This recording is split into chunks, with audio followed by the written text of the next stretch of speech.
श्रीदक्षिणकालीकवचं भैरव उवाच कालिकाया महाविद्या कथिता भुवि दुर्लभा तथापि हृदये शल्यमस्ति देवि कृपां कुरु कवचस्तु महादेवी कथयस्वानुकम्पया यदि नो कथ्यते मातर्विमुच्यामि तदा तनुं श्रीदेवी उवाच शङ्कापि जायते वत्स तव स्नेहात् प्रकाशितं न वक्तव्यं न द्रष्टव्यम् अतिगुह्यतरं महत् कालिका जगतां माता शोकदुःखविनाशिनी विशेषतः कलियुगे महापातकहारिणी अथ कवचं काली मे पुरतः पातु पृष्ठतश्च कपालिनी कुल्ला मे दक्षिणे पातु कुरुकुल्ला ततोत्तरे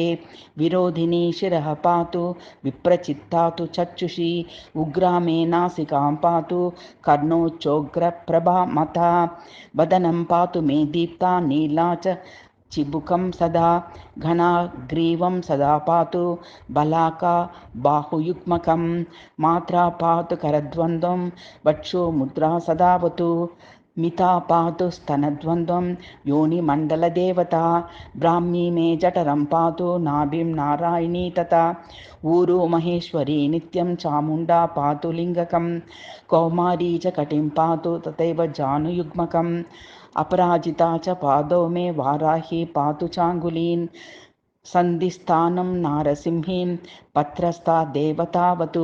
रक्षाहीनं तु यत्स्थानं वर्जितं कवचेन तु तत्सर्वं रक्ष मे देवी कालिके घोरदक्षिणे ऊर्ध्वमधस्तथा दिक्षु पातु देवी स्वयं वपुः हिंस्रेभ्यः सर्वदा पातु साधकं च जलादिकात् दक्षिणा कालिका देवी व्यापकत्वे सदावतु